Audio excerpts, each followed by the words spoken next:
गुजरात के छोटे से कस्बे में चंदू एक सब्जी की दुकान पर काम करता है, पर मालिक हमेशा उसकी निंदा करता है, जिससे चंदू बहुत परेशान रहता है।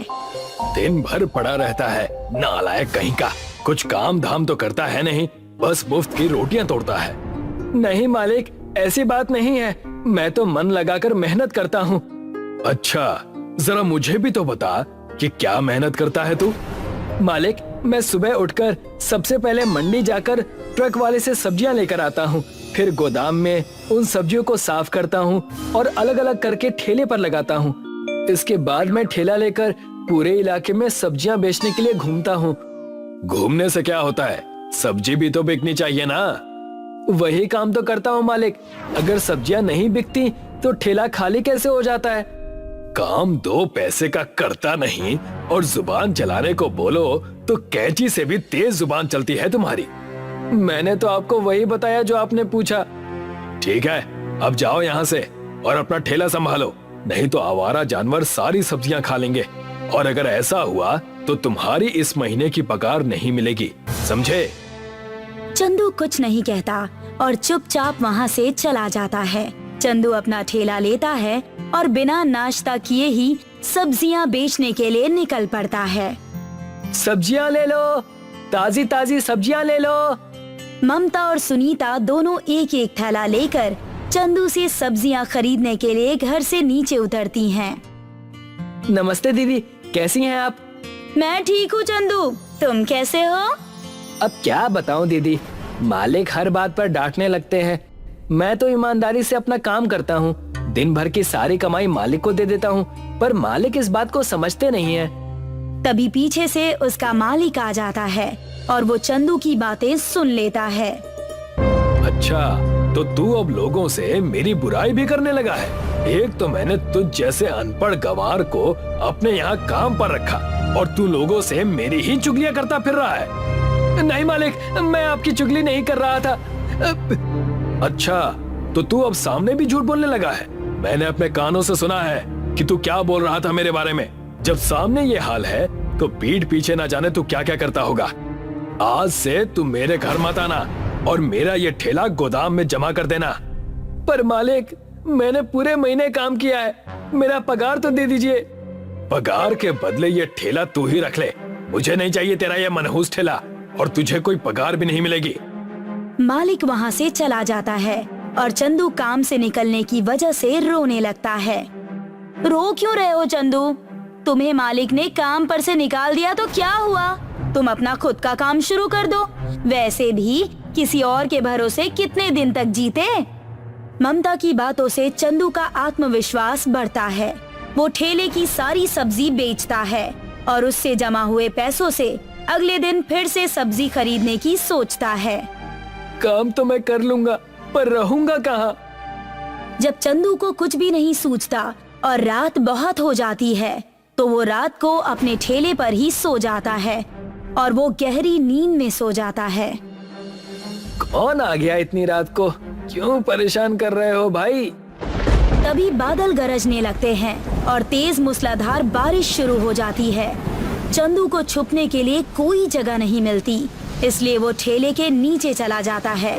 गली के सभी कुत्ते एक दुकान के नीचे बैठ जाते हैं, पर दुकान वाला उनको वहाँ से भगा देता है।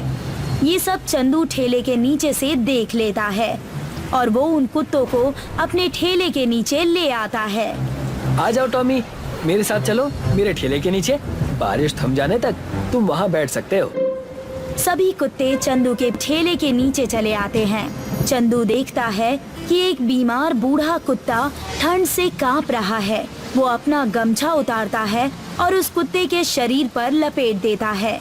कुत्ता एक एहसान भरी नजर से चंदू की तरफ देखता है। तभी बिजली चमकती है और भैरव देवता प्रकट हो जाते हैं। तुम बहुत ही दयावान हो।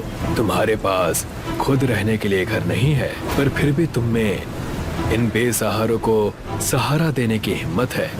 हे ईश्वर, ये बेचारे बोल नहीं सकते, पर मैं तो इंसान हूँ। मैं समझ गया कि इनको भी बारिश से बचने के लिए कोई छत चाहिए, इसीलिए मैंने इनको अपने ठेले के नीचे सहारा दिया। कुत्ता मेरा वाहन है और वफादार भी। तुमने मेरे वाहन की सहायता की है। बताओ तुम्हें क्या चाहिए? हे प्रभु, मैं गरीब आदमी हूँ, सब्जी बेचकर अपना परिवार पालता हूँ। मेरे पास जीने के लिए सब कुछ है, बस रात काटने के लिए छत नहीं है।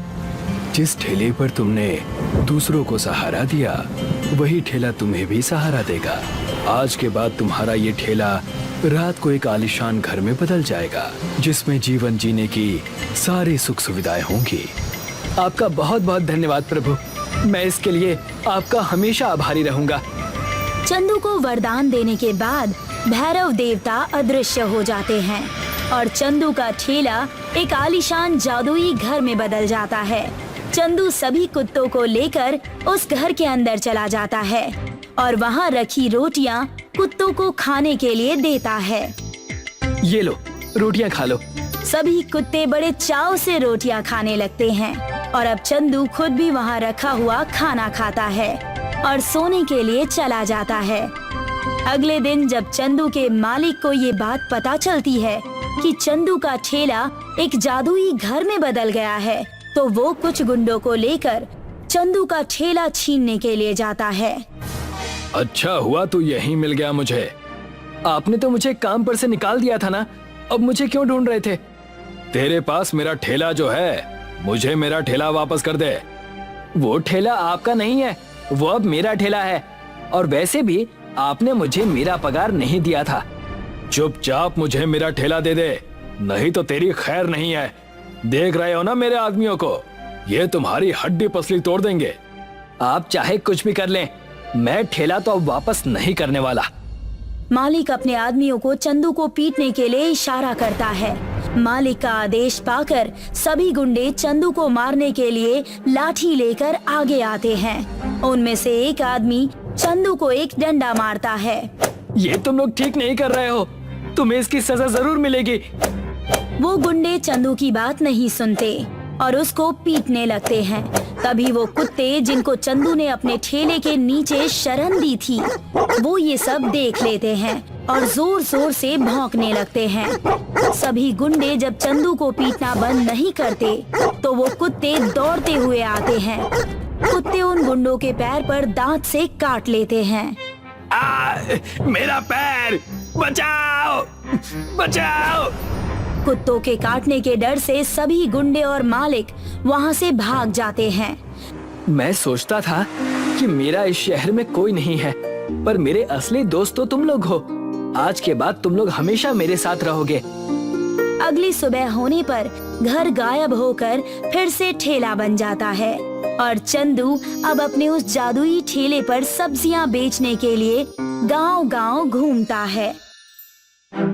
पालमपुर गांव में एक गंभीर बीमारी फैल जाती है, जिससे गांव वाले बहुत परेशान हो जाते हैं। इस गांव में एक अमीर परिवार है जिसका मुखिया बलराज है, जो कि गरीब लोगों से बहुत चिढ़ता है और उन्हें अपने घर के आसपास भी भटकने नहीं देता। बलराज को एक गरीब उसके घर की ओर आते हुए दिखाई देता है। ए लड़के, कहाँ जा रहे हो? साहब, बहुत भूख लगी है, मैं खाने की तलाश में हूँ। खबरदार, जो मेरे घर की तरफ एक कदम भी बढ़ाया तो मैं तुम्हारी टांगे तोड़कर रख दूंगा। ऐसा मत कहिए साहब, 2 दिन से भूखा हूँ। अगर आप मुझे खाना खिला देंगे तो भगवान आपका भला करेगा। अच्छा, तो अब तेरे जैसे गरीब भिखारी को खिलाने से मेरा भला होगा? निकल जाए यहाँ से, नहीं तो अपने कुत्ते से तेरी टांगे कटवा दूंगा। बलराज का कुत्ता उस गरीब लड़के की ओर दौड़ता है। ये देखकर वो गरीब लड़का यहाँ से अपनी जान बचाते हुए भागने लगता है। बड़ा आया था मेरा भला करने वाला। दूसरी तरफ गांव में एक गरीब आदमी है जिसका नाम दीन दयाल है। उसे अपनी तरह सभी गरीब लोगों से बहुत हमदर्दी है। वो एक किसान भी है, इसलिए उसके पास पर्याप्त मात्रा में अनाज है। इसलिए वो गरीब और असमर्थ लोगों को अपने घर पर खुद खाना बनाकर खिलाने लगता है। अरे शर्माओ मत भाई, अपना ही घर समझो और एक रोटी और खा लो। तभी उसके दरवाजे पर चिल्लाते हुए बलराज आता है। अरे ओ दीनदयाल के बच्चे, बाहर निकल।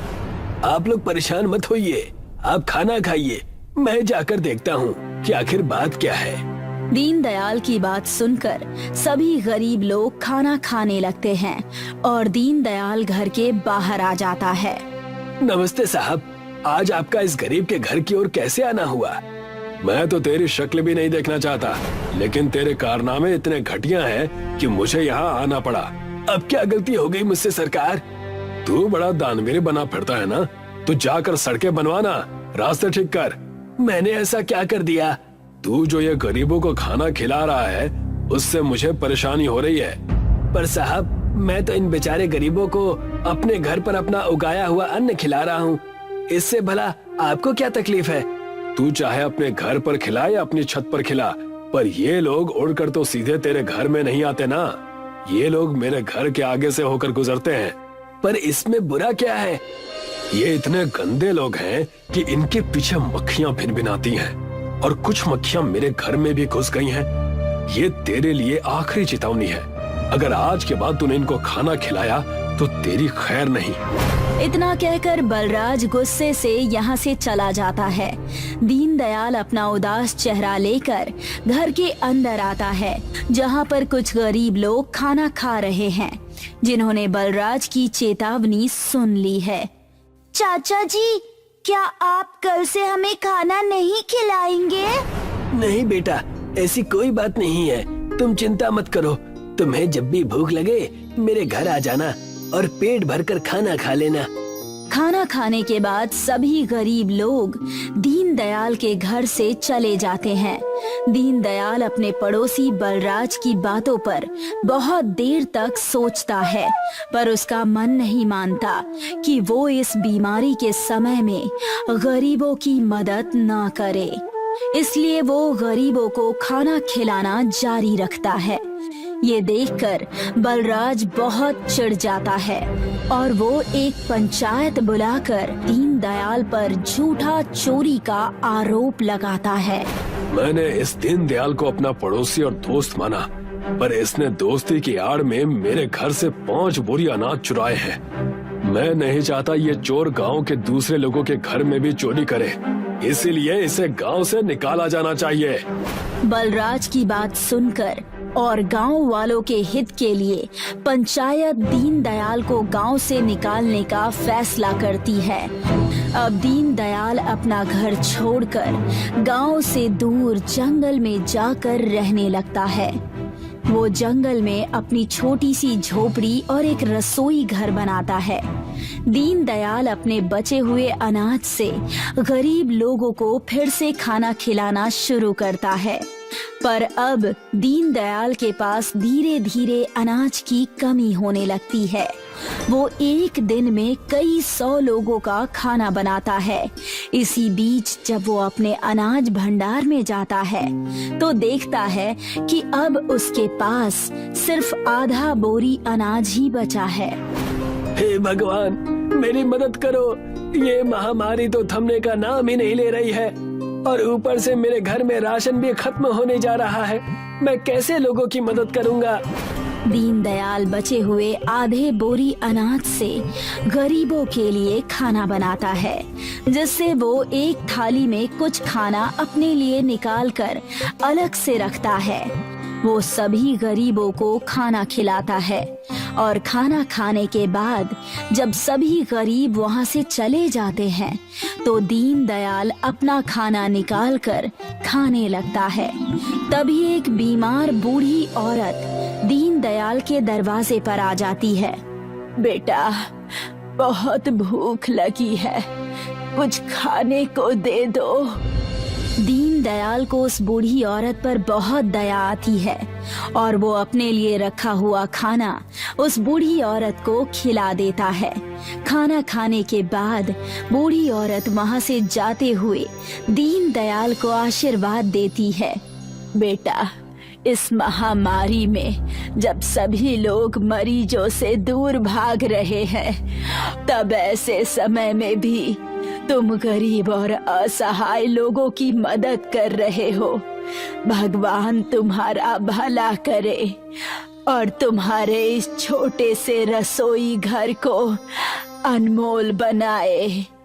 इतना कहकर वो बूढ़ी औरत वहाँ से चली जाती है, क्योंकि अब खाने के लिए कुछ नहीं बचा है। इसलिए दीनदयाल भूखा ही सो जाता है। भूखा सोने की वजह से दीनदयाल को रात में ठीक से नींद नहीं आती। इसलिए वो सुबह होने से पहले ही उठ जाता है और पानी पीने के लिए अपने रसोई घर की तरफ जाता है, तो देखता है कि उसका पूरा रसोई घर सोने का बन चुका है। हे प्रभु, आपकी लीला तो आप ही जाने, पर अब मैं गरीब लोगों की और अच्छे से मदद कर सकता हूँ। दीनदयाल अपने रसोई घर से कुछ सोना निकालकर और उसे बेचकर मिले हुए पैसों से बीमार और गरीब लोगों की मदद करने लगता है। इसी बीच बलराज को भी बीमारी लग जाती है और वो भी मदद के लिए भटकते भटकते दीनदयाल के घर पहुंच जाता है। मैं किस मुंह से माफी मांगू तुमसे दीनदयाल। मैंने पहले तो तुम्हें बहुत परेशान किया और बाद में तुम पर झूठा इल्जाम लगाकर तुम्हें गांव से निकलवा दिया। कोई बात नहीं साहब, उस वक्त आपके सिर पर अमीरी का घमंड सवार था, पर आज आपको देखकर लगता है कि मेरे सामने कोई अमीर आदमी नहीं बल्कि एक गरीब असहाय खड़ा है जो मुझे मदद के लिए पुकार रहा है। दीनदयाल बलराज को अपने घर के अंदर ले जाता है और उसे खाना खिलाकर कुछ दवाइयाँ देता है। इसी तरह से अपने सोने के रसोई घर से थोड़ा थोड़ा सोना निकालकर दीनदयाल बीमारी के वक्त में सभी गरीब और असहाय लोगों की मदद करता है। ये कहानी है रमनापुर गांव की, जहां बंसी नाम का एक व्यापारी रहता था। वो गांव में दूध और खीर बेचने का काम किया करता था। गांव वालों के मुताबिक बंसी एक खड़ूस और एक बहुत ही लालची आदमी था, दिखने में मुश्तंडा, पहलवान की तरह। इस वजह से गांव वाले उससे डरते थे। बंसी के दुकान के सामने ही कृष्ण भगवान का एक भव्य मंदिर था। भैया 1 लीटर लस्सी दे दो, मेरे घर में आज कार्यक्रम है, पैसे कल आकर दे जाऊंगा। हाँ, पैसे कल तो सामान भी कल। चलो निपटो यहाँ से, वरना तुम्हें बासी दूध दे दूंगा। हटो चलो, बोनी के समय आकर दिमाग खराब कर रहे हो। दे दो, मैं आपके यहाँ से ही हमेशा सामान लेकर आता जाता हूँ। ऐसा मत करो, मैं सच में तुम्हें आकर पैसे दे जाऊंगा। बंसी उस आदमी के लाख गिड़गिड़ाने पर भी उसे सामान नहीं देता है। बंसी के इसी चाल चलन की वजह से उससे कोई भी सामान नहीं लेता था। पूरा दिन बीत चुका था, बंसी के दुकान में कोई नहीं आया था। रात के समय एक तकरीबन 11-12 साल का बच्चा बंसी की दुकान पर आया। उस बच्चे के पीछे अद्भुत रोशनी चमक रही थी और वो आकर बंसी से कहने लगा, क्या तुम मुझे दूध और खीर दोगे? मैंने सुबह से कुछ नहीं खाया है और भूख भी बहुत लगी है। एक तो सुबह से कोई आया नहीं और अब आए भी हो तो तुम, और मुझसे क्या चाहते हो? बिना पैसों के मैं कोई सामान नहीं देता। मेरे पास देने के लिए तो कुछ भी नहीं है, लेकिन तुम मेरे कान का कुंडल ले सकते हो, ये बहुत ही कीमती है। उस रात बंसी ने उस बच्चे के कानों के कुंडल ले लिए और दूध और खीर दे दिया और अपने घर चला गया। दूसरे दिन जब दुकान खोली तब उसकी नजर मंदिर पर गई, जहां देखा कि कई सारे पुलिस वाले और कई सारे लोग जमा थे। हो न हो इस मंदिर के किसी आदमी ने ही यहाँ पर चोरी की है। जो भी है वो तुरंत सामने आए, वरना मैं उसे अंग्रेजों के कारावास में डाल दूंगा। मैंने आपसे कितनी बार कहा है, वो आदमी मैं नहीं हूँ, आप मुझ पर शक मत कीजिए। तुम ठीक से बताते हो या मैं तुम्हें कारावास में डालूं? पुलिस वाले इतना कहकर सारे गांव की तलाशी लेने लगे। सबसे पहले पुजारी के कमरे की तलाशी ली। मेरा विश्वास कीजिए, मैंने कुछ नहीं चुराया है। अगर मैं चुराता तो यहाँ थोड़ी ना नजर आता। मुझे इस मंदिर ने सब कुछ दिया है, मैं भला क्यों यहाँ चोरी करूँगा? सुनो, तुम जाकर दूसरे दुकान और दूसरे घरों में तलाशी लो, तब तक मैं इस खीर और दूध की दुकान के मालिक को देखता हूँ। जैसा आप कहें सर। पुलिस वाला बंसी के दुकान के बाहर जाकर खड़ा हो जाता है। कौन है यहाँ पर? ये किसकी दुकान है? जो भी है सामने आए। मालिक, ये मेरी दुकान है। मैं यहाँ दूध और खीर बेचता हूँ।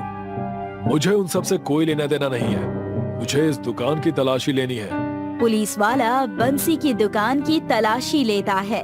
जब उसे वहाँ मंदिर की मूर्ति के कानों के कुंडल मिलते हैं, तो उसे देखकर पुलिस वाला बंसी को गिरफ्तार कर लेता है और उसे हवालात में बंद कर दिया। मैंने चोरी नहीं की। रात को एक बच्चा आकर मुझे एक कुंडल देकर गया। मेरी कोई गलती नहीं है।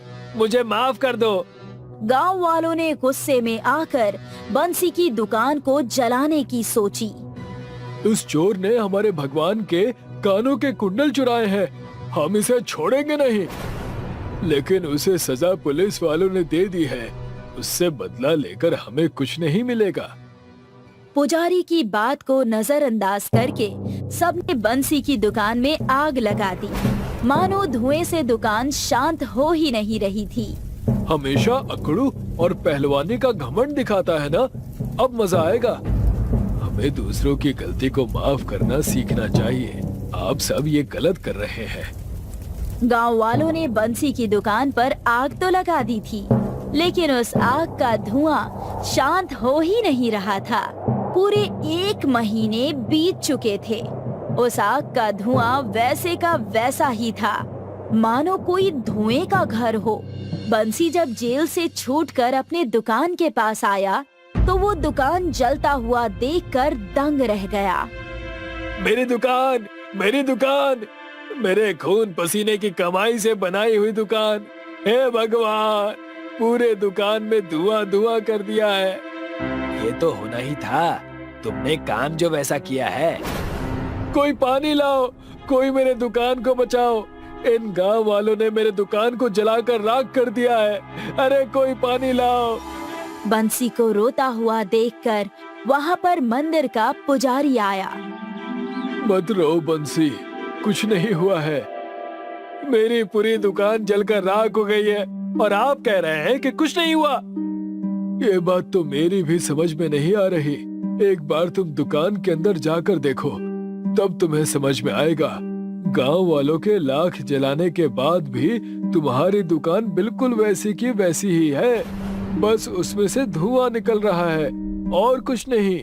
देखो, मैं तुम्हें अंदर जाकर दिखाता हूँ। पुजारी बंसी के जलते हुए दुकान के अंदर चला गया। तब भी उसे वहाँ पर कुछ नहीं हुआ। सिर्फ दुकान से धुआं आ रहा था और कुछ भी नहीं। लेकिन ये सब कैसे हो रहा है? मुझे तो कुछ समझ में नहीं आ रहा है कि ये कैसी माया है। बंसी भी अपने दुकान के अंदर गया और वहाँ जाकर देखा कि कोई सामान नहीं जला है। बंसी को वापस आता हुआ देख ये गांव छोड़कर चले जाओ। मैं नहीं चाहता कि कोई चोर हमारे गांव में रहे। मंदिर से सामान चुराते वक्त तुझे शर्म नहीं आई? अब क्या करने आए हो मेरी दुकान पर? तुम सबसे तो बात करना ही बेकार है। मैंने कोई चोरी नहीं की है। मैं तुम सबसे कितनी बार कह चुका हूँ। हमें कुछ नहीं सुनना। तुम्हें गांव से बाहर जाना ही होगा, चाहे जो हो जाए। इसीलिए हमने पुलिस को भी बुलाया है। पुलिस वालों ने जैसे ही ये बात सुनी, उसे गांव से बाहर निकालने लगे। अब दोबारा इस गांव में अगर नजर आए तो तुम्हारी टांगे तोड़ दूंगा। मैंने सुना है कि अपने दुकान का दूध और घी खाकर बड़ा पहलवान बन गया है तू। अब कहीं और जाकर दूध और खीर खाना। पुलिस वाले जबरदस्ती बंसी को गांव के बाहर ले जाने लगे। उतने में ही वहाँ पर जोरों की हवाएं चलने लगी और उस बच्चे ने कृष्ण भगवान का रूप लिया और वहाँ प्रकट हुआ। रुक जाओ, आप सब बंसी को कहाँ ले जा रहे हो? इस बंसी ने आपके मंदिर से आपकी आभूषण चुराए हैं। आप सब जो कह रहे हैं वो बिल्कुल गलत है। हर रात की तरह पुजारी जी मेरे लिए खीर और दूध का भोग लगाते हैं। उस रात उन्होंने मेरा भोग नहीं लगाया। इसी वजह से मैं भूख के कारण बंसी की दुकान पर चला गया और मैंने उससे दूध और खीर ले ली और बदले में अपना कुंडल दे दिया। उस रात जल्दबाजी के कारण मैं वो भूल चुका था, ये बात सच है। वो आप थे? मैं ये सोच ही नहीं सकता, इतना बड़ा पाप मैंने कैसे कर दिया। मैंने आपसे पैसे कैसे ले लिए। क्षमा करना प्रभु, मुझे क्षमा करना। इसमें क्षमा मांगने जैसी कोई बात नहीं है। तुमने ये सब अपना दुकान चलाने के लिए किया। हमें क्षमा कर दीजिए प्रभु, हमने इतना बड़ा पाप कर दिया। बंसी के बारे में ना जानते हुए भी हमने उसकी दुकान जला दी। तुम बंसी से ही क्षमा मांगो। मैं आपका कैसे धन्यवाद करूं प्रभु, आपने मेरा जीवन सफल कर दिया, आपने मेरा जीवन धन्य कर दिया। तथास्तु, हमेशा खुश रहो और दूसरों की मदद करते रहो। कृष्ण भगवान वहाँ से अदृश्य हो गए। एक बार रामपुर नाम का गांव था। वहाँ पर किशन अपनी बेटी नीता के साथ रहता था। किशन के दोनों पैर खराब हो चुके हैं। उसके पास अपना कोई घर नहीं था। एक पेड़ के सहारे से तिरपाल लगाकर उसी के नीचे इस्त्री करते हुए जीवन जी रहे थे। एक दिन बहुत तेज बारिश हो जाती है और उनका तिरपाल उड़ जाता है और फिर पिताजी, सारे कपड़े गीले हो गए और हमारे ऊपर से जो छत थी वो भी उड़ गई। अब हम क्या करेंगे? बेटी, तुम रो मत, सब ठीक हो जाएगा। धीरज रखो। जिसके नसीब में जितना दुख होता है वो उसे झेलना पड़ता है, और अगर उसके नसीब में खुशियां हैं तो वो भी उसे मिलकर ही रहती हैं। अब चुप हो जाओ और ये कपड़े दे आओ, और पैसे भी मांग लेना, वरना आज भी भूखा सोना पड़ेगा। नीता गीले कपड़े लेके जाती है और लोगों के कपड़े उन्हें देती है और पैसे मांगती है, पर कोई उसे पैसे नहीं देता है। सब उसे भगा देते हैं।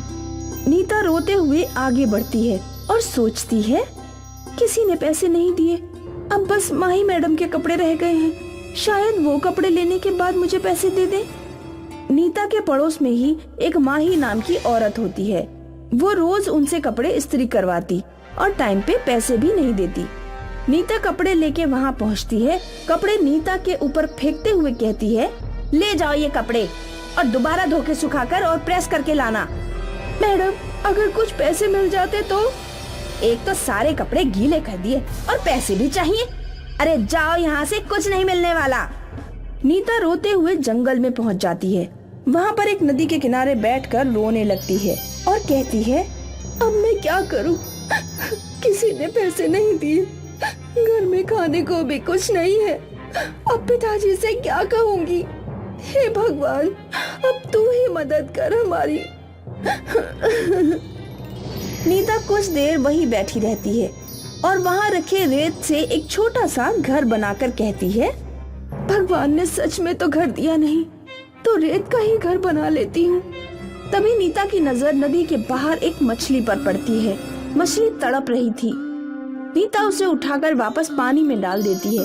तभी एक रोशनी चमकती है और सामने एक परी खड़ी होती है। बेटी, तुमने मेरी मदद कर मुझे श्राप से मुक्त करा दिया। मैं एक परी थी, श्राप के कारण मैं मछली बन गई थी। मैं तुम्हें कुछ देना चाहती हूँ। अगर तुम्हें कुछ चाहिए तो तुम मांग सकती हो। बताओ, तुम्हें क्या चाहिए? मेरे पास घर नहीं है, मुझे एक घर चाहिए। परी ने नीता को वहाँ रेत का घर बनाते हुए देख लिया था। परी उस रेत के घर को विशाल जादुई रेत के घर में बदल देती है और वो घर बहुत मजबूत कर देती है और नीता से कहती है, नीता, ये जादुई घर है, इससे तुम जो मांगोगी सब तुम्हें मिल जाएगा और ये हवा में उड़ भी सकता है। इसमें रखा सामान भी जादुई हो जाएगा, पर याद रखना, हमेशा दूसरों के लिए मांगना। ऐसा कहकर परी गायब हो जाती है। नीता उस विशाल जादुई रेत के घर को आदेश देती है, मुझे उड़ाकर हमारे पुराने घर पर ले चलो। गांव के सभी लोग उड़ते हुए घर को देखकर हैरान हो जाते हैं। पिताजी आश्चर्य से उस घर को देखते ही रह जाते हैं और तभी उसमें से नीता बाहर निकलती है। किशन उसे देखता है और पूछता है, ये इतना बड़ा रेत का घर कहाँ से आया तुम्हारे पास, और ये घर हवा में कैसे उड़ सकता है? नीता उस विशाल रेत के जादुई घर और उस परी के बारे में अपने पिताजी को सब बताती है। सारी बातें सुनकर किशन बहुत खुश हो जाता है। उसके बाद दोनों बिना किसी लालच के मेहनत से अपना इस्त्री का काम शुरू कर देते हैं। अब वो दोनों कपड़े लेने किसी के घर नहीं जाते थे, बल्कि घर को ही उड़ाकर अपने साथ ले जाते थे। धीरे धीरे दोनों का काम बढ़ जाता है। सभी लोग उनसे ही कपड़े प्रेस करवाते हैं। और एक दिन, पिताजी, मैं बहुत खुश हूँ। अब सिर्फ अपने ही नहीं, दूसरे गांव के लोग भी हमसे इस्त्री करवाने आते हैं। बेटा, खुश तो मैं भी बहुत हूँ। हमें इस तरह बिना घमंड के काम करना है और दूसरों की मदद भी करनी है। किशन और नीता दोनों अपना इस्त्री का काम कर रहे थे। तभी कोई गांव वाला दरवाजे पर आता है और उनसे मदद मांगता है। बात क्या है? हम आपकी कैसे मदद कर सकते हैं? किशन भाई, मेरी पत्नी पेट से है। उसका अंतिम महीना चल रहा है। उसे लेके पुल पार करके डॉक्टर के यहाँ जाना है, पर गांव वालों ने पुल का रास्ता बंद कर रखा है। अब मैं उसे कैसे लेके जाऊं डॉक्टर के यहाँ? वहाँ खड़ी नीता ये सब सुन रही थी और वो कहती है, काका, तुम चिंता मत करो, सब ठीक हो जाएगा। उसके बाद वो तीनों उड़कर पुल के पास जाते हैं जहाँ वो गाड़ी खड़ी थी, और नीता उस गाड़ी को जादुई घर से बांध देती है और जादुई रेत का घर उन्हें उड़ाकर अस्पताल ले जाता है। काका, अब तुम जाओ और गांव लौटकर खुशखबरी सुनाना। ये बात गांव में सबको पता चल जाती है कि कैसे उस जादुई रेत के घर की मदद से नीता और किशन ने गांव वाले की मदद की। सभी लोग उन दोनों को बहुत मान सम्मान देने लगते हैं। एक दिन उसकी मालकिन माही, जो कुछ दिनों के लिए गांव के बाहर गई थी, जब वो आती है तो उस घर के बारे में सुनती है। बस इन दोनों की तारीफें सुन रही हूँ। अब तो मेरे कान पक गए हैं। इन दोनों को मजा चखाती हूँ मैं। उसके बाद माही चोरी से उस रेत के विशाल जादुई घर में जाती है और वहाँ रखे कपड़ों को प्रेस से जलाने की कोशिश करती है, परंतु सब कुछ उल्टा ही हो जाता है। प्रेस उसी को जलाने के पीछे पड़ जाता है। अरे अरे, ये क्या हो रहा है? बचाओ बचाओ, अरे कोई तो बचाओ। इतने में नीता और किशन दोनों आ जाते हैं और प्रेस को रुकने का आदेश देते हैं। मुझे माफ कर दो, मैंने हमेशा तुम्हारे साथ गलत किया और आज भी ईर्ष्या से तुम्हारे सारे कपड़े जलाने आई थी, पर तुम इतनी अच्छी हो कि तुमने मेरी जान बचा ली। मालकिन, आपको अपनी गलती का एहसास हो गया, ये बहुत है। हमें हमेशा दूसरों की मदद करनी चाहिए, न कि उन्हें सताना चाहिए। वैसे भी मेरे पिताजी कहते हैं, हमारे नसीब की खुशियाँ हमें मिलकर ही रहती हैं, उसे कोई चुरा नहीं सकता।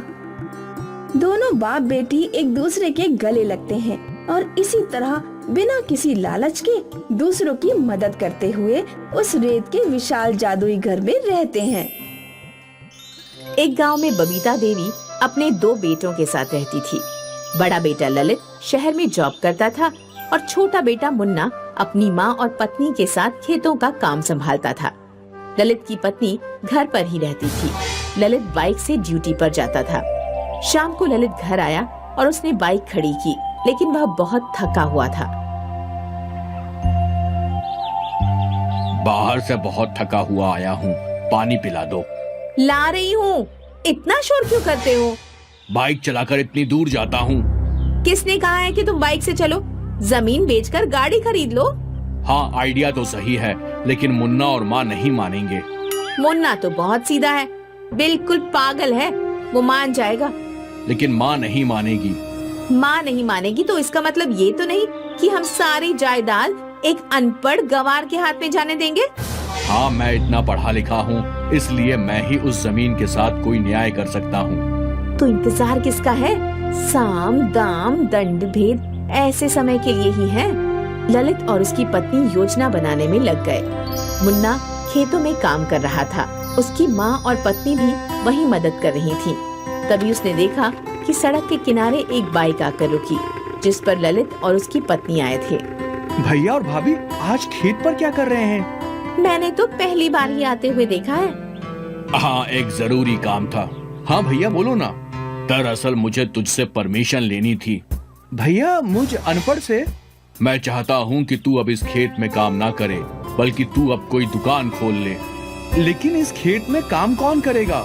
ये बेचकर तेरी दुकान खुलवा देता हूँ। बिल्कुल नहीं, मेरे जिंदा रहते ये घर नहीं बिकेगा। माँ, आप कौन होती है रोकने वाली? भाई, माँ इस जमीन की मालकिन है। जब तुझे पता चलेगा ना कि इस जमीन का मालिक कौन है, तो तेरे पैरों के नीचे से जमीन खिसक जाएगी। ये जमीन माँ की है। सुन बे अनपढ़ गंवार, ये जमीन मेरी है, तू नदी वाला खेत ले जाकर। तू अपने छोटे भाई के साथ ये नहीं कर सकता है।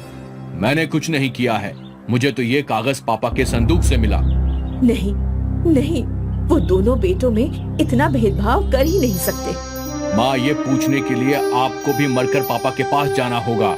अब चुपचाप यहाँ से निकलो और नदी वाले खेत में पहुँच जाओ। मुन्ना घर आया और अपना थोड़ा सा सामान लेकर माँ और पत्नी के साथ नदी वाले खेत में चला गया। मुन्ना परिवार के साथ जाकर खेत में उदास बैठ गया। अब क्या करेंगे माँ, कहाँ रहेंगे हम? कोई बात नहीं, ऐसे निराश नहीं बैठते हैं। यहाँ आसपास कुछ लकड़ियाँ पड़ी हैं, हम इनसे एक घर बना सकते हैं। लेकिन इस खेत में तो नदी का पानी बाहर आ जाता है। आगे की ज्यादा मत सोच बेटा, जब ईश्वर यही चाहता है तो हमें ईश्वर के दिखाए रास्ते पर ही चलना चाहिए।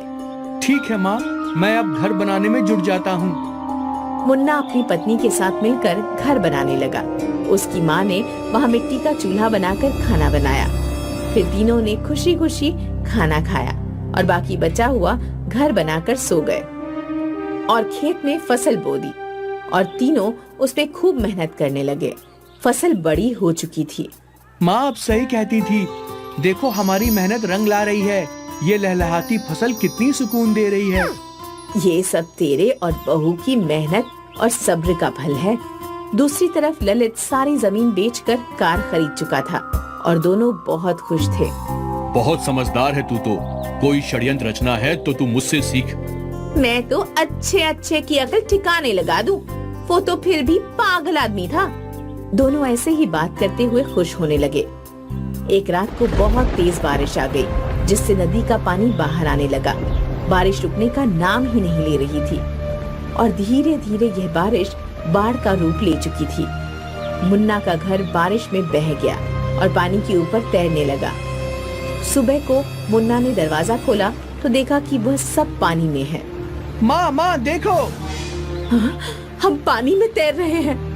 हाँ माँ, हमारा घर पानी में तैर रहा है। एक साधु पानी में बहता हुआ आ रहा था। बचाओ बचाओ बचाओ, कोई साधु महाराज पानी में डूब गए हैं, मुझे उनको बचाना ही होगा। मुन्ना नदी में कूद गया और साधु महाराज को अपने घर में ले आया। तुमने मेरी जान बचाई है, इसलिए मैं तुमको कुछ देना चाहता हूँ। क्या बाबा? तुम्हारा तैरता हुआ घर खुद ही उस जगह जाकर रुक जाएगा जहाँ मैं ले जाना चाहता हूँ। पानी में तैरता हुआ घर मंजिल की ओर जाने लगा। दूसरी तरफ ललित का सब बर्बाद हो गया। उसकी पूरी फसल बर्बाद हो गई। वह सिर पकड़कर बैठ गया। कुछ ही घंटों में तैरता हुआ घर एक जगह जाकर रुक गया। वहाँ पानी नहीं था और साधु की एक छोटी सी कुटिया थी। मुन्ना, उसकी पत्नी और माँ तीनों साधु के पीछे गए। साधु के हाथ में एक पोटली थी। मैं तुमको ये पोटली दे रहा हूँ, तुम अपने जादुई तैरते हुए घर में चले जाओ और इसको वहीं जाकर देखना। ठीक है बाबा, मैं इसको वहीं जाकर देखूंगा।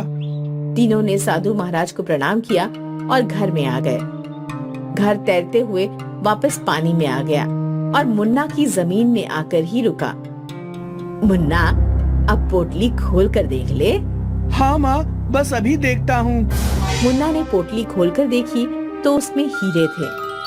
माँ, इसमें तो हीरे हैं। हाँ, ये तेरे कर्मों का ही फल है। भगवान सबको सबका फल देता रहे। माँ, अब हम इनका क्या करेंगे? इनसे कोई व्यापार शुरू कर, लेकिन ये करते हुए अपनी ईमानदारी मत भूल जाना। हाँ माँ। मुन्ना ने जमीन खरीदी और कार एजेंसी बनाई।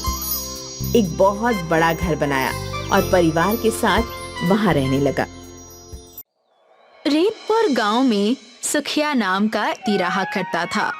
सुखिया के पास एक ऊंट था। सुखिया गांव में घूमने आए सैलानियों को अपनी ऊंट की सवारी कराता था। एक दिन सुखिया अपने 20 वर्षीय पुत्र मोहन से कहता है, मोहन, तुम दिन भर घर में रहते हो, क्यों ना मेरे साथ चलकर मेरे काम में हाथ बटाया करो। पिताजी, किसी जमाने में हमारे घर में हमारे पास 20 ऊंट हुआ करते थे। आज सिर्फ एक ऊंट रह गया है, उससे हमारी आमदनी ही कितनी हो पाती है। बात तो तुम्हारी सही है मोहन, लेकिन हम कर भी क्या सकते हैं। पिताजी, कल को हमें पूजा की शादी करनी है। आप क्यों नहीं समझ रहे कि इस आमदनी में उसकी शादी नहीं हो सकती? लेकिन हम करें क्या मोहन? पिताजी, गांव के दबंग बलराम ने बेईमानी से हमारे सारे ऊंट छीन लिए और अब उसकी नजर हमारे इस आखिरी ऊंट पर है। सोचिए पिताजी, अगर वो इस ऊंट को भी हमसे छीन लेगा तो फिर हम क्या करेंगे? मोहन की बात सुनकर सुखिया उस घर से बाहर निकल गया कि तभी रेतपुर का दबंग बदमाश बलराम का नौकर हीरा सुखिया के पास आकर कहता है, मैं तुम्हारे ही घर आ रहा था सुखिया। क्या हुआ हीरा भाई, क्या मुझसे कोई गलती हो गई है? गलती तो तुम्हारे पिताजी से हुई थी सुखिया, जिसने हमारे मालिक बलराम से अच्छा खासा कर्ज लिया था, जिसका ब्याज आज तक तुम चुका रहे हो। बलराम सेठ ने तुम्हें याद किया है। कुछ ही देर में सुखिया बलराम की हवेली के अंदर बलराम के सामने खड़ा होता है। सुखिया, इस महीने के ब्याज के रुपए मुझ तक नहीं पहुंचे। बलराम सेठ, मैं अपने पिताजी का कर्ज चुका चुका कर कंगाल हो गया हूँ। आपने मेरे पुरखों की हवेली मुझसे छीन ली, मेरे 19 ऊंट भी मुझसे छीन लिए और मेरे पास सिर्फ एक ही ऊंट बचा है। इसीलिए अब मेरे पास देने के लिए कुछ नहीं है। अभी तुम्हारे पास वो एक ऊंट है ना, वो मुझे दे दो। ऐसा अत्याचार मत कीजिए बलराम सेठ, उसी ऊंट से तो मेरी रोजी रोटी चलती है। मेरा परिवार भूखा मर जाएगा। देखो, तुम्हारी पत्नी तो पहले ही मर चुकी है सुखिया, और तुम्हारा बेटा 20 वर्ष का हो चुका है। उससे मेहनत मजदूरी करने को क्यों नहीं कहते? बलराम सेठ, मैंने तुम्हारे जितने अत्याचार सहने थे सह लिए, लेकिन अब नहीं सहूंगा। सुखिया वहां से चला गया। सुखिया बलराम की हवेली से कुछ ही दूर चला था कि तभी एक ट्रक उसे कुचलता हुआ चला गया। सुखिया की मौके पर ही मृत्यु हो गई। सुखिया के बेटे मोहन ने अपने पिता का अंतिम संस्कार कर दिया और घर पर आकर फूट फूट कर रोने लगा। रो मत भैया, अगर आप ही हिम्मत हार जाओगे तो फिर मुझे कौन संभालेगा? पिताजी के बाद आप ही मेरा सहारा हो भैया। अपनी बहन की बात सुनकर मोहन चुप हो गया। अगले दिन मोहन सोकर उठा ही था कि तभी बलराम कुछ गुंडे लेकर वहां आ पहुंचा। अपना घर खाली कर दो मोहन, और चुपचाप अपना ऊंट मुझे दे दो। तुम्हारा वो ऊंट मेरे ब्याज की आखिरी किस्त होगी, और तुम्हारा ये घर तुम्हारे पुरखों द्वारा लिए गए कर्ज की असली कीमत, जो मैंने तुम्हारे दादा को दी थी। मैं तुमसे नहीं डरता बलराम।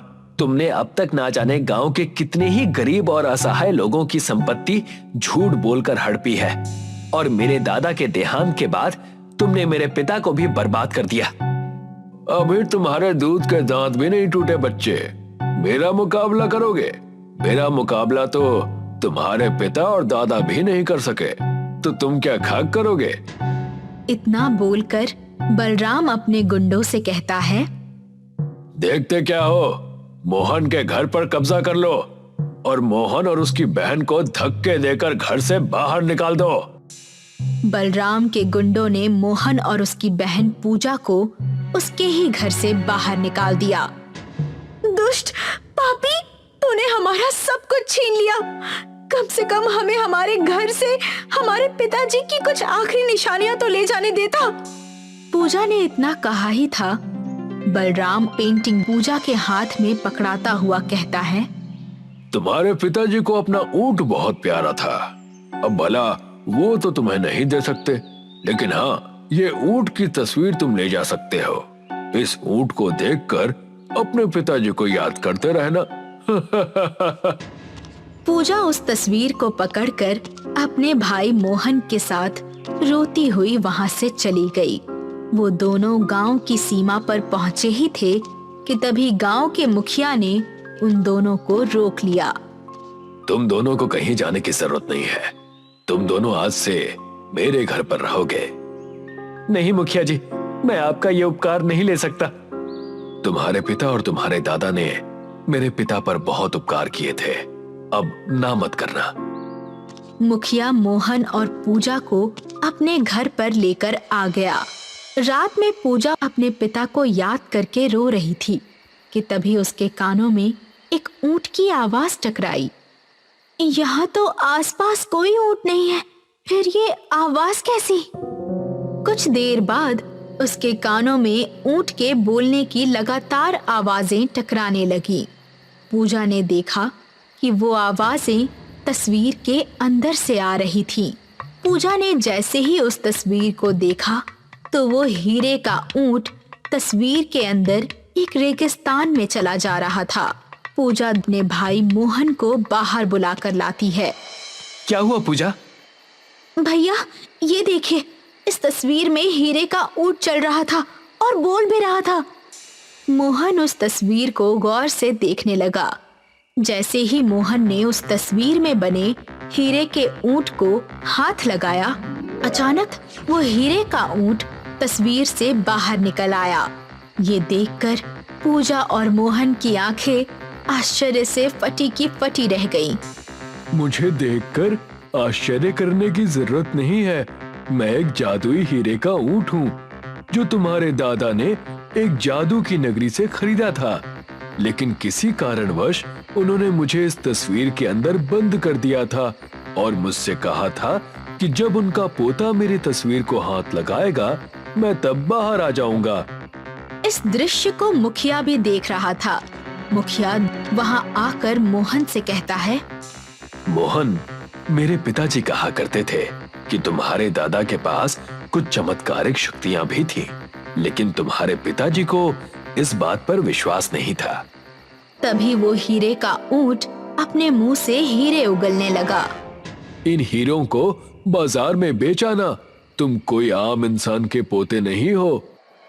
मोहन उन हीरो को अगले दिन बाजार में बेच आया। कुछ ही दिनों में मोहन ने रेतपुर गांव के सभी गरीब और असहाय लोगों के कर्जे चुकता करके बलराम के हाथों उनकी जमीन और उनकी संपत्ति छुड़वा कर वापस कर दी। आखिर ये सब माजरा क्या है? इस मोहन के पास आखिर इतनी दौलत कहां से आई? मैंने तो उसे और उसके बाप को कंगाल कर दिया था। बलराम सेठ, पूरे रेतपुर गांव में चर्चा है कि मोहन के पास एक हीरे का ऊंट है। जब से वो हीरे का ऊंट मोहन के पास आया है, सुना है उसके हीरे का ऊंट अपने मुंह से हीरे उगलता है। विश्वास तो मुझे भी नहीं था। मोहन भी अपने पिता की तरह मूर्ख है। मोहन ने सारे गांव की संपत्ति मुझे 2 गुने पैसे देकर छुड़वा ली, लेकिन उसने अभी तक अपने 20 ऊंट और हवेली नहीं छुड़वाई। अब तुम देखना कि मैं उसे कैसे अपनी बातों में फंसाकर उससे उसका हीरे का ऊंट हासिल करता हूँ। अगले दिन बलराम अपने नौकर हीरा के साथ मोहन की हवेली में पहुंच गया। तुम तो अपने पिता की मौत पर उस दिन बड़े आंसू बहा रहे थे। अरे मूर्ख, जब तुम्हारे पास वो हीरे का ऊंट आ ही गया था तो तुम्हें सबसे पहले अपने पिता की संपत्ति को छुड़वाना चाहिए था, ना कि उन गरीब गांव वालों की संपत्तियों को। मैं इसी सिलसिले में आपसे बात करने वाला था बलराम सेठ। बोलिए, मेरे 20 ऊंट और मेरे पूर्वजों की हवेली की कीमत क्या है? मैं तुम्हारे 20 ऊंट और हवेली वापस कर सकता हूँ, मगर तुम्हें इसके बदले तुम्हें अपना हीरे का ऊंट मुझे देना होगा। बलराम की बात सुनकर मोहन गहरी सोच में डूब जाता है। ठीक है, मैं तुम्हें अपने हीरे का ऊंट देने के लिए तैयार हूँ, मगर मेरी एक शर्त है। कैसी शर्त? तुम्हें मेरी सारी संपत्ति के साथ साथ अपनी भी सारी संपत्ति मेरे नाम करनी होगी। मुझे मंजूर है। अगले दिन बलराम ने मोहन के पूर्वजों की हवेली मोहन के नाम कर दी और उसके सारे ऊंट भी उसे वापस कर दिए और साथ ही साथ अपनी सारी संपत्ति भी मोहन के नाम कर दी। ये लो बलराम सेठ, मेरे हीरे का ऊंट आज से तुम्हारा हुआ। बलराम अपने साथी हीरा के साथ उसके ऊंट को मोहन की हवेली से लेकर चला आया। देखा तुमने हीरा, मोहन भी अपने पिता की तरह मूर्ख निकला। अब तुम देखना कि मैं कैसे हीरे के ऊंट से हीरे निकलवाकर मोहन से भी ज्यादा अमीर बन जाऊंगा। इतना कहकर बलराम उस ऊंट से कहता है, आज से मैं तुम्हारा मालिक हूँ। अब जल्दी से अपने मुंह से हीरे उगलो। मगर बलराम की बात सुनकर ऊंट हीरे की जगह मिट्टी उगलने लगा। ये देखकर बलराम गुस्से से कहता है, अरे मैंने तुमसे हीरे को उगलने को कहा था, तुम तो मिट्टी को उगलने लगे। जल्दी से हीरे उगलो। बलराम के बार बार कहने पर भी जादुई हीरे का ऊंट मिट्टी ही उगल रहा था।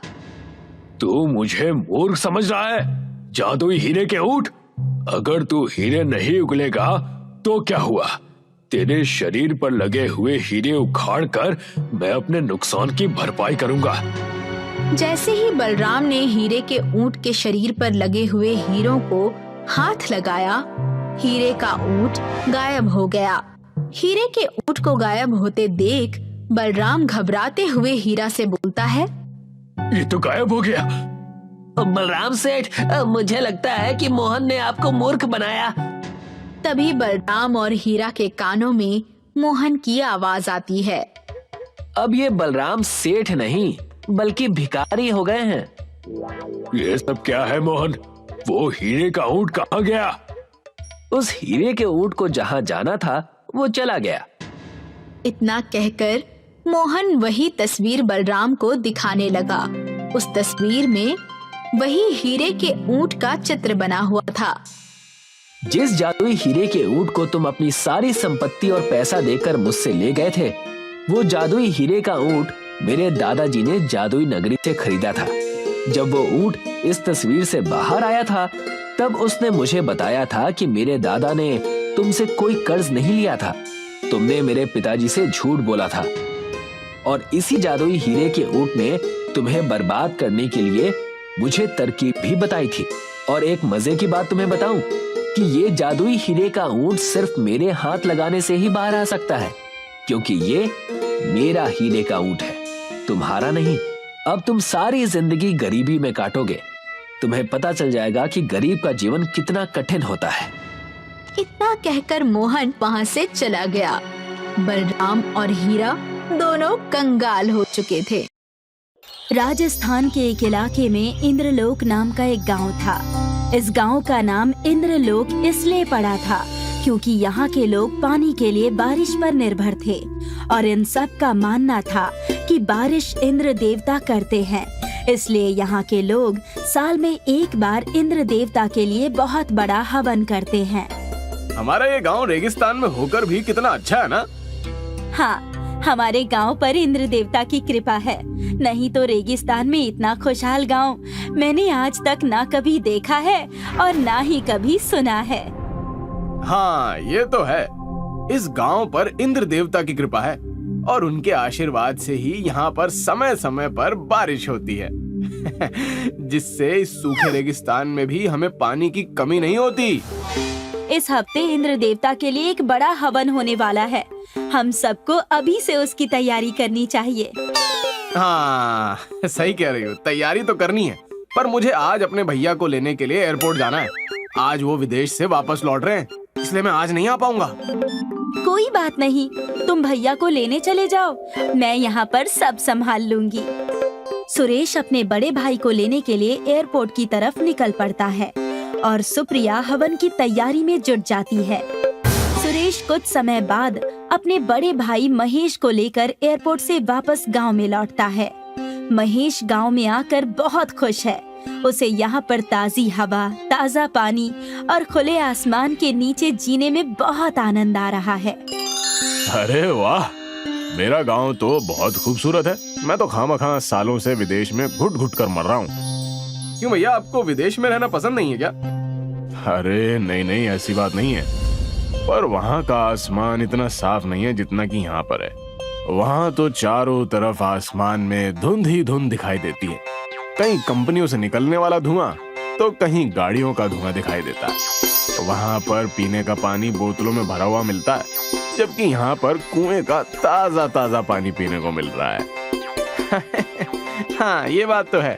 हमारे गांव से सुंदर तो मुझे कोई दूसरी जगह लगती ही नहीं है। अब तो मुझे भी यही लग रहा है। मेरा तो ये गांव छोड़कर जाने का मन ही नहीं करेगा। महेश और सुरेश आपस में बातें कर ही रहे होते हैं कि तभी सुप्रिया इनके पास आती है। नमस्ते भैया। नमस्ते, कैसी हो तुम? मैं ठीक हूँ भैया, आप कैसे हैं? मैं भी ठीक हूँ, और अब यहाँ पर आकर तो मुझे और भी ठीक लगने लगा है। सुप्रिया के हाथ में एक थैला है जिसमें हवन की सामग्री है। अरे ये तुम्हारे हाथ में क्या है?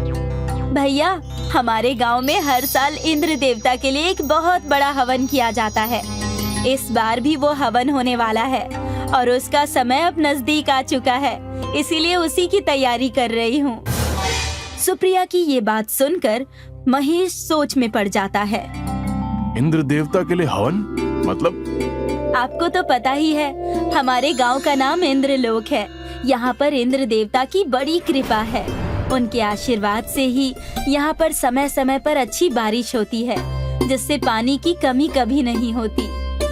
अरे ये सब तो मनगढ़ंत कहानियां हैं। क्या तुम भी आज के इस नए जमाने में इन सब फालतू बातों पर यकीन करती हो? ऐसी बात नहीं है भैया, गांव में सभी लोगों का यही मानना है और ये प्रथा आज से नहीं, कई सालों से चली आ रही है। आप भी हवन में जरूर आइएगा। अरे वैसे ये हवन होगा कहाँ पर? आपके खेत में, जहाँ इंद्र देवता का छोटा सा मंदिर है, वहीं पर हमेशा हवन होता है। अरे सुरेश, अरे क्या तुम मुझे वो मंदिर दिखा सकते हो भाई? हाँ भैया, चलिए। सुरेश अपने बड़े भाई महेश को खेत की तरफ लेकर जाता है, जहाँ पर इंद्र देवता का एक छोटा सा मंदिर है। खेत में पहुंचकर महेश मंदिर को घूरने लगता है। अच्छा, तो सारे अंधविश्वास की जड़ ये मंदिर है। महेश आगे बढ़ता है और देवता के मंदिर को अपने हाथों से तोड़ देता है। महेश को ऐसा करते हुए देख सुरेश घबरा जाता है। ये क्या कर रहे हो भैया? अरे अंधविश्वास की जड़ को मिटा रहा हूँ। देखते ही देखते कुछ ही समय में महेश मंदिर को तोड़कर बिखेर देता है। आसमान में इंद्र देवता देखते हैं कि महेश ने उनका मंदिर तोड़ दिया है, तो वो बहुत क्रोधित होते हैं और बादलों की तरफ गुस्से से देखते हैं, जिससे आसमान में बहुत तेजी से बादल गरजने की आवाज होती है। इंद्र देवता के गुस्से से बादल बहुत तेज बरसते हैं और इंद्रलोक गांव में तेज मूसलाधार बारिश होती है, जिससे गांव में पानी जमा होने लगता है। अरे ये क्या हो गया? अचानक से इतनी तेज बारिश? ये सब इंद्र देवता के गुस्से के कारण हुआ है। आपने उनके मंदिर को तोड़कर अच्छा नहीं किया भैया। अरे ये क्या फालतू बातें कर रहे हो? एक मंदिर तोड़ देने से इतनी तेज बारिश कैसे हो सकती है? मूसलाधार बारिश और तेज होती जाती है और गांव में पानी बढ़ने लगता है, जिससे जगह जगह पानी जमा हो जाता है और लोगों के घर पानी में डूबने लगते हैं। सुप्रिया सुरेश के पास आती है। अरे, गांव में इतनी तेज बारिश कैसे हो गई? ये सब महेश भैया की वजह से हुआ है। उन्होंने इंद्र देवता के मंदिर को तोड़ दिया और अब पूरे इंद्रलोक गांव को इसका परिणाम भुगतना पड़ रहा है। ये देखो, मैं इंद्र देवता की मूर्ति को उठा लाया हूँ। ये तो महेश भैया के हाथों से बहुत बड़ा पाप हो गया है। हमें जल्दी ही कुछ करना होगा, नहीं तो पूरा गांव बाढ़ की चपेट में आ जाएगा और सब कुछ तबाह हो जाएगा। सुप्रिया और सुरेश दोनों पुराने मंदिर वाले खेत में जाते हैं और मंदिर वाली जगह पर इंद्र देवता की मूर्ति को रखकर उनके सामने प्रार्थना करने लगते हैं। हे इंद्र देवता, हमें माफ कर दीजिए। महेश भैया की गलती की सजा पूरे गांव को भुगतनी पड़ रही है। हे इंद्रदेव, मैं अपने भैया की तरफ से माफी मांगता हूँ। वो बचपन से ही बाहर शहर में रहे हैं, इसलिए उन्हें हमारे गांव की हवन प्रथा अंधविश्वास लगती है। उन्हें माफ कर दीजिए। हम आपका मंदिर फिर से बनवा देंगे। मैं एक मिस्त्री को जानती हूँ, जल्दी से उन्हें बुलाकर इसी जगह पर नया मंदिर बनाने के लिए कहती हूँ। ठीक है, जल्दी से मिस्त्री को बुला कर लाओ। सुप्रिया जाती है और मिस्त्री को बुलाकर लाती है। मिस्त्री आता है और पुराने मंदिर वाली जगह पर फिर से ईंट जोड़कर मंदिर बनाने लगता है। जैसे जैसे मंदिर बनता जाता है, बारिश कम होती जाती है और मंदिर बनता हुआ देखकर महेश भी आ जाता है। अरे ये मंदिर बनने से तो बारिश कम हो रही है। मुझसे बहुत बड़ी गलती हो गई थी। मैंने इंद्र देवता का अपमान करके बहुत बड़ा पाप किया है। अब मैं ही इस पाप का प्रायश्चित करूंगा। मंदिर बनने के बाद महेश अपने हाथों से इंद्र देवता की मूर्ति को उस मंदिर में स्थापित करता है और हाथ जोड़कर इंद्र देवता से प्रार्थना करता है। हे इंद्रदेव, मुझसे बहुत बड़ी भूल हो गई, मुझे माफ कर दीजिए और हमारे इस इंद्रलोक गांव को इस बाढ़ से बचा लीजिए। महेश को मंदिर में मूर्ति स्थापित करते इंद्र देवता ऊपर से देखते हैं, जिससे वो प्रसन्न हो जाते हैं और अपनी शक्ति से बारिश को रोक देते हैं। बारिश रुकने के कुछ समय बाद बाढ़ का पानी धीरे धीरे कम हो जाता है और इंद्रलोक गांव पहले जैसा हो जाता है। महेश जोर जोर से इंद्र देवता की जय जयकार करता है। इंद्र देवता की जय हो, इंद्र देवता की जय हो। महेश और सभी गांव वाले मिलकर हवन की तैयारियां शुरू करते हैं।